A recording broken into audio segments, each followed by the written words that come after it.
ആദ്യം തന്നെ ഇന്ന് പോകുന്നത് നിലമ്പൂർ ഉപതെരഞ്ഞെടുപ്പിലേക്കാണ്. നിലമ്പൂർ ഉപതെരഞ്ഞെടുപ്പിൽ ഇന്ന് നിശബ്ദ പ്രചാരണമാണ്. പോളിംഗ് സാമഗ്രികൾ ഇന്ന് വിതരണം ചെയ്യും. മണ്ഡലത്തിൽ കനത്ത സുരക്ഷ ഏർപ്പെടുത്തിയിരിക്കുകയാണ്. പുതിയ MLA തീരുമാനിക്കാൻ നാളെ വോട്ടർമാർ വിധിയെഴുതും. അടിയുറച്ച വിജയ പ്രതീക്ഷയിലാണ് മുന്നണികളുള്ളത്. വിവരങ്ങളുമായി ഡി ബിനോയ് ചെയ്യുന്നുണ്ട്. Binoy, good morning. ഇനി വോട്ടെടുപ്പിന് മണിക്കൂറുകൾ മാത്രമാണ് ഉള്ളത്. അതുപോലെ തന്നെ കാടിറച്ച പ്രചാരണമായിരുന്നു, ആവേശകരമായ കലാശക്കൊട്ടായിരുന്നു. ഇനി ഇന്നത്തെ നേതാക്കളുടെ കാര്യപരിപാടികൾ എങ്ങനെയൊക്കെയാണ്? കൂടുതൽ വിവരങ്ങൾ.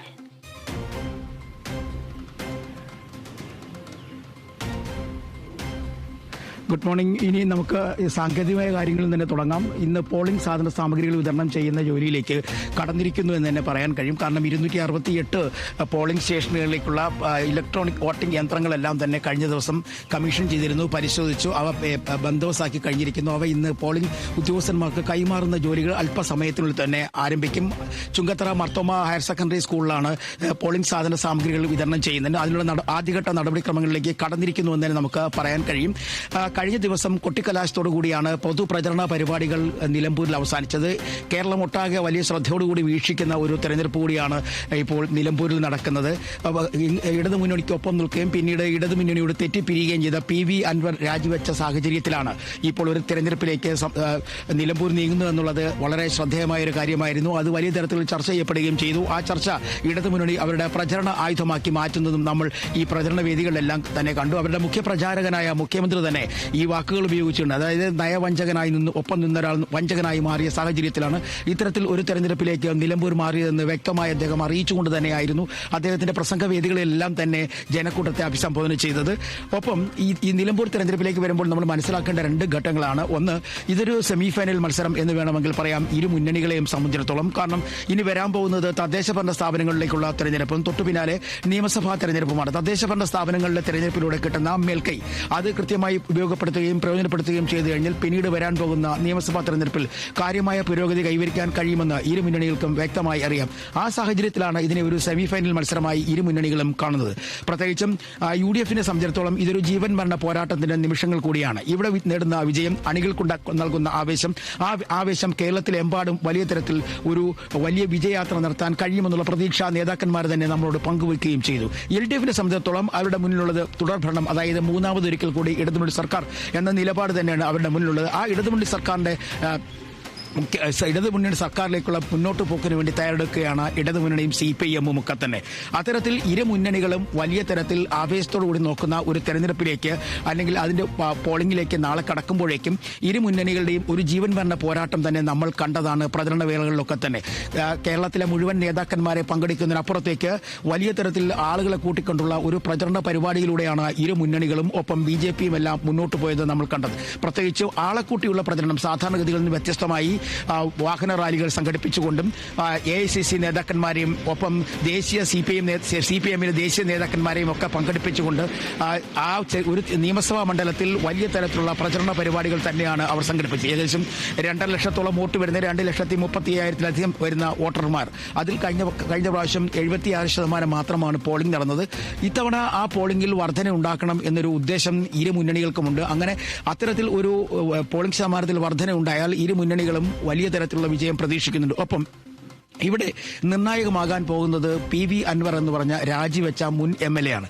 കഴിഞ്ഞ പ്രാവശ്യങ്ങളിലൊക്കെ തന്നെ അദ്ദേഹത്തിന് ഏത് ഭാഗത്തു നിന്നാണ് വോട്ട് കിട്ടിയത്, ആ വോട്ടുകൾ പിന്തുണയായി LDFിനൊപ്പം നിൽക്കുമോ അതോ ആ വോട്ടുകൾ തിരിച്ച് UDFിന് അനുകൂലമാകുമോ എന്നുള്ള ചർച്ചയാണ് വലിയ തരത്തിൽ രാഷ്ട്രീയ നേതാക്കന്മാർ കഴിഞ്ഞ ദിവസങ്ങളിലൊക്കെ നടത്തിയിരുന്നത്.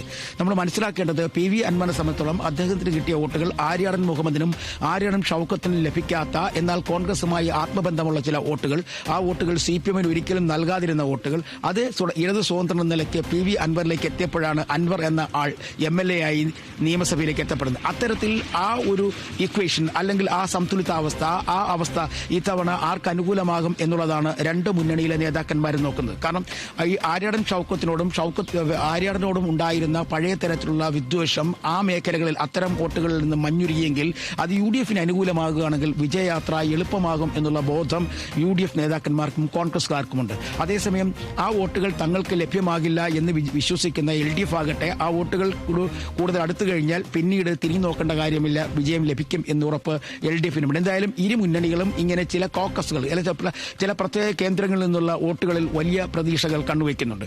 അതേസമയം തിരഞ്ഞെടുപ്പിന്റെ പ്രചരണ വേളകളിൽ ആദ്യം മുതൽ അവസാനം വരെയുള്ള നിമിഷങ്ങളിലൊക്കെ നമ്മൾ കണ്ടിരുന്ന ഒരു കാര്യമുണ്ട്. വലിയ തരത്തിൽ വിമർശനമായി ഉയർന്നു വന്നത് പല വാക്കുകളായിരുന്നു. ആദ്യഘട്ടത്തിലൊക്കെ തന്നെ രാഷ്ട്രീയവുമായി ബന്ധപ്പെട്ട ചർച്ചകൾ ഉയർന്നു വന്നിരുന്നുവെങ്കിൽ പിന്നീടത് ഈ ക്ഷേമ പെൻഷനിലേക്ക് വന്നു. ക്ഷേമ പെൻഷൻ കൈക്കൂലിയാണെന്ന് AICC general secretary KC Venugopal പറഞ്ഞതും അതിനെ ഖണ്ഡിച്ചുകൊണ്ട് CPM നേതാക്കന്മാർ മുന്നിലെത്തിയതുമൊക്കെ അത് കണ്ടു. അതിനിടയിൽ എപ്പോഴും ഒരു വഴിപോക്കരെ പോലെ പെട്ടി വിവാദം എത്തപ്പെടുകയും ചെയ്തിരുന്നു. പാലക്കാട് കത്ത് നിന്നത് നീല ട്രോളി ബാഗായിരുന്നെങ്കിൽ ഇവിടെയും പെട്ടി പരിശോധന ഒരു രാത്രിയും ഒരു പകലിന്റെ കുറേ മണിക്കൂറുകൾ കത്ത് നിന്നെങ്കിലും പിന്നീട് ഇരു മുന്നണികളും പെട്ടിയുടെ മേൽ പിടിച്ചുള്ളൊരു വിവാദം വേണ്ട എന്ന് പറഞ്ഞതോടെ ഇരുമി പിന്മാറി. അങ്ങനെ പെട്ടി വിവാദം കത്തിയടങ്ങിന് തൊട്ടു പിന്നാലെയാണ് ജമാഅത്തെ ഇസ്ലാമി എന്ന സംഘടനയുടെ പിന്തുണ കോൺഗ്രസ് ലഭിച്ചതോടെ അതിന്റെ പിന്നാലെ ഉണ്ടാകാൻ പോകുന്ന വലിയ തരത്തിലുള്ള രാഷ്ട്രീയ പ്രശ്നങ്ങൾ ചർച്ചയായി മാറപ്പെട്ടു കഴിഞ്ഞത്. പരസ്യമായി മുഖ്യമന്ത്രി തന്നെ രംഗത്തെത്തിക്കൊണ്ട് ജമാഅത്തെ ഇസ്ലാമിയുടെ പിന്തുണയെ തള്ളിപ്പറഞ്ഞതാണ് വലിയ ചർച്ചയായി മാറിയത്. അതേസമയം ജമാഅത്തെ ഇസ്ലാമിയുടെ പിന്തുണയെ സ്വീകരിച്ച് ന്യായീകരിച്ച് പ്രതിപക്ഷ നേതാവ് രംഗത്തെത്തിയത് മറ്റൊരു തരത്തിലെ ചർച്ചയായി മാറപ്പെട്ടു. പ്രതിപക്ഷ നേതാവാകട്ടെ ജമാഅത്തെ ഇസ്ലാമിയുടെ പിന്തുണ അനിവാര്യം എന്നുള്ളതാണ്. അതേസമയം പഴയ ജമാഅത്തെ ഇസ്ലാമി അല്ല ഇപ്പോഴത്തെ ജമാഅത്തെ ഇസ്ലാമി അവരുടെ തത്വസംഹിതകളിൽ നിന്നും അവർ മാറ്റം വരുത്തിയിരിക്കുന്നു. അതുകൊണ്ട് തന്നെ അവരോടൊപ്പം യോജിച്ചു പോകുന്നതിൽ ബുദ്ധിമുട്ടില്ല എന്ന് പ്രതിപക്ഷ നേതാവ് അസന്നിഗ്ധമായി പറഞ്ഞെങ്കിൽ തന്നെയും ചില കല്ലുകടികൾ UDFിൽ തന്നെ ഉണ്ടായതും നമ്മൾ ഈ പ്രചരണ വേളയിൽ കണ്ടതാണ്. പ്രത്യേകിച്ചും ലീഗ് പോലുള്ള മുസ്ലിം ലീഗ് പോലുള്ള രാഷ്ട്രീയ പാർട്ടികൾ, മലപ്പുറത്ത് നിറഞ്ഞു നിൽക്കുന്ന രാഷ്ട്രീയ പാർട്ടി, അവർക്കുണ്ടായ ഒരു ചില അഭിപ്രായ വ്യത്യാസം പരസ്യമായി പുറത്തു പറഞ്ഞില്ലെങ്കിലും ചില വാക്കുകളിലൂടെ അവരുടെ നേതാക്കന്മാർ അത് വ്യക്തമാക്കുകയും ചെയ്തു. കോൺഗ്രസിനകത്തും ചില ആളുകൾക്ക് അതിനോടുള്ള വിയോജിപ്പ് രേഖപ്പെടുത്തിയിട്ടുണ്ട്. ഇനി വരും ദിവസങ്ങളിൽ ജമാഅത്തെ ഇസ്ലാമുമായിട്ടുള്ള ബന്ധം ഏതു തരത്തിൽ കാത്തു സൂക്ഷിക്കുമെന്നുള്ളതൊക്കെ തന്നെ UDF ചർച്ച ചെയ്ത് തീരുമാനിക്കപ്പെടും എന്നുള്ളതാണ് പ്രതീക്ഷ. എന്തായാലും ശരി തന്നെ കേരള രാഷ്ട്രീയം കണ്ടതിൽ വെച്ച് ഏറ്റവും ശ്രദ്ധയാർജിച്ച ഒരു ഉപതെരഞ്ഞെടുപ്പിലേക്ക് നിലമ്പൂർ നീങ്ങിക്കഴിഞ്ഞിരിക്കുമെന്ന് നമുക്ക് പറയാൻ കഴിയും. ഇനി ഏതാനും മണിക്കൂറുകൾ മാത്രമാണ് പോളിംഗ് ബൂത്തിലേക്ക് നീങ്ങാനുള്ളത്. ആ സമയത്തിനുള്ളിൽ എന്തൊക്കെ നടക്കും, എന്തൊക്കെ തരത്തിലുള്ള കണക്കുകൂട്ടലുകളായിരിക്കും എന്നുള്ളതാണ് നമ്മൾ മനസ്സിലാക്കേണ്ടത്. ഈ നിശബ്ദ നടന്ന ദിവസങ്ങളിൽ നേതാക്കന്മാർ ആരെയൊക്കെ കാണും, അവരുടെ പ്രവർത്തനങ്ങൾ എങ്ങനെയായിരിക്കും, ഏത് രീതിയിലായിരിക്കും. കാരണം ഇന്നലെ കൊട്ടിക്കലാശം കഴിഞ്ഞതോടുകൂടി തന്നെ നേതാക്കന്മാർ, അതായത് ജില്ലയ്ക്ക് പുറത്തു നിന്നുള്ള നേതാക്കന്മാരെല്ലാം തന്നെ ജില്ല വിട്ട് പുറത്തേക്ക് പോയി കഴിഞ്ഞിരിക്കുന്നു. ഇനി അവർക്ക് അവിടെ തുടരാൻ കഴിയത്തില്ല. കാരണം തിരഞ്ഞെടുപ്പ് കമ്മീഷന്റെ നിയമം അനുസരിച്ച് പുറത്തു നിന്നുള്ളവർക്ക് മണ്ഡലം തുടരാൻ അനുമതി ഉണ്ടാവില്ല. അത്തരത്തിൽ എല്ലാ നേതാക്കന്മാരും മണ്ഡലം വിട്ട് പുറത്തേക്ക് പോയി കഴിഞ്ഞിരിക്കുന്നു. ഇനി അവിടെ തങ്ങുന്നത് ഏതാനും ആ ജില്ലയിലെ നേതാക്കന്മാർ മാത്രമാണ്. അവരുടെ പ്രവർത്തനങ്ങളുമായി ഇന്ന് നീങ്ങുന്നതായിരിക്കും നമുക്ക് കാണാൻ കഴിയുക. എന്തായാലും വലിയ തരത്തിലുള്ള ഒരു പ്രചരണ ചൂടാണ് നിലമ്പൂരിൽ കോരിച്ചൊരിയുന്ന മഴയത്ത് നമുക്ക് കാണാൻ കഴിഞ്ഞത്. കാരണം കഴിഞ്ഞ ഒരാഴ്ചയായി വടക്കൻ ജില്ലകളിലൊക്കെ തന്നെ വലിയ തരത്തിലുള്ള മഴയുണ്ട്. ഇന്നും മഴയുടെ പ്രവചനങ്ങളുണ്ട്. നാളെയും വടക്കൻ ജില്ലകളിലൊക്കെ തന്നെ വലിയ തരത്തിലുള്ള അലർട്ടുകൾ അല്ലെങ്കിൽ മുന്നറിയിപ്പുകളൊക്കെ തന്നെ ഉണ്ട്. ആ മുന്നറിയിപ്പുകളൊക്കെ അവഗണിച്ചുകൊണ്ട് എത്ര പേർ പോളിംഗ് ബൂത്തിലേക്ക് എത്തും, എത്ര പേർ വോട്ട് ചെയ്യാൻ വേണ്ടി വരും, പോളിംഗ് ശതമാനത്തിൽ കാര്യമായ വർധന ഉണ്ടാകുമോ, ഇത്തരത്തിലുള്ള കണക്കുകൂട്ടലുകളാണ് ഇന്ന് നേതാക്കന്മാർ പങ്കുവെക്കുക. ആതിര. ശരി ബിനോയ്, നിലമ്പൂർ ഉപതെരഞ്ഞെടുപ്പിൽ ഇന്ന് നിശബ്ദ പ്രചാരണം, പോളിംഗ് സാമഗ്രികൾ ഇന്ന് വിതരണം ചെയ്യും.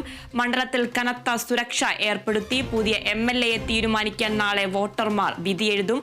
അടിയുറച്ച വിജയ പ്രതീക്ഷയിലാണ് മുന്നണികൾ.